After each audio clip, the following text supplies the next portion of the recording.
Siang Bu, saya Lailah Destira dari kelas 84 kelompok 5 ingin mewawancarai Ibu Guru dengan beberapa pertanyaan yang bertema peserta didik yang terlambat sekolah.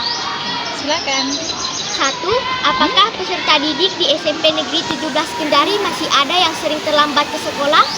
Oke, kalau siswa SMP Negeri 17 Kendari itu yang terlambat itu masih setiap hari. Jadi masih dibilang sering. Nah, tiap harinya itu kadang ada yang sedikit, besoknya lagi bertambah lagi, berkurang lagi. Seperti itu dia rotasinya.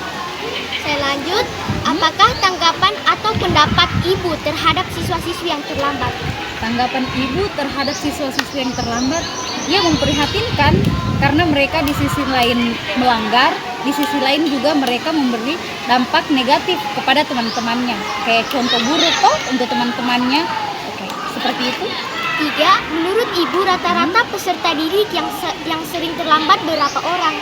Oh, nominalnya begitu? Iya Bu. Oke, kalau yang paling banyak sesuai dengan pendapatnya Ibu, kalau Ibu pada saat piket itu paling banyak itu 20-30 orang.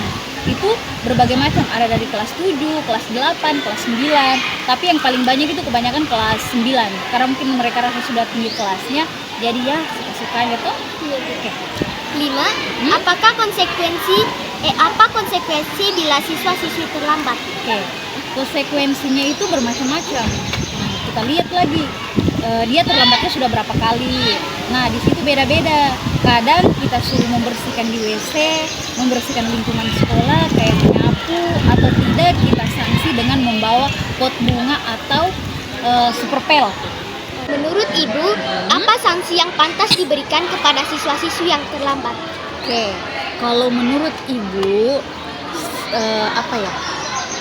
sanksi yang pantas untuk mereka itu sanksi yang berupa supaya mereka itu ada efek jerahnya. Contoh, kemarin itu Ibu kasih sanksi seperti mereka membawa sapu lidi. Nah, sapu lidi itu kan pasti mereka beli tuh. Nah, sapu lidi itu harga 10.000. Nah, uang jajannya mereka itu mungkin ada yang 10.000, ada yang 15.000. Nah, kalau udah melanggar terus kan pasti dipakai tuh uang jajannya untuk beli sapu. Atau tidak, masa setiap hari pasti orang tuanya mengeluh, kenapa ini anakku beli terus sapu. Ternyata karena terlambat. Nah, mulai dari situ pasti orang tuanya ada ikhtiar baik atau terbesit di benaknya, anakku kayaknya ini sering terlambat, berarti sekarang saya harus bangunkan dia lebih awal atau dia antar lebih awal, seperti itu, supaya keterlambatannya itu dapat teratasi. Mungkin seperti itu. Dan bisa juga kita kerjasama dengan orang tua supaya lebih efektif lagi ini sanksi toh. Apa perilaku Ibu terhadap siswa-siswi yang terlambat? Oke, perilakunya Ibu terhadap siswa-siswi yang terlambat itu kita kasih perlakuan. Perlakuan apa? Perlakuan lebih. Nah, contohnya mereka itu yang sering terlambat, kita kasih perhatian lebih.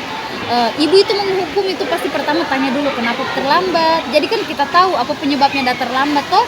Jadi, nah dari situ setelah kita tahu dia terlambat itu misalkan karena terlambat bangun atau bantu orang tuanya, di situ kita kasih dia pemahaman toh.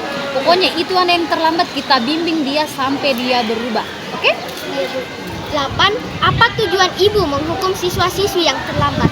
Oke, tujuannya Ibu menghukum siswa-siswi itu ini yang patut diluruskan. Kadang anak-anak itu kalau dihukum, Bu guru udah jengkel saya ini, ternyata tidak. Tujuannya itu, tujuan utamanya kita hukum siswa itu, nah kita kasih sanksi supaya mereka berubah, mau jadi orang yang lebih baik lagi. Patuhi tata tertib sekolah. Insya Allah nanti kau akan jadi orang yang sukses. Oke? Iya Bu. 9. Sanksi apa yang diberikan siswa-siswi yang terlambat lebih dari 3 kali?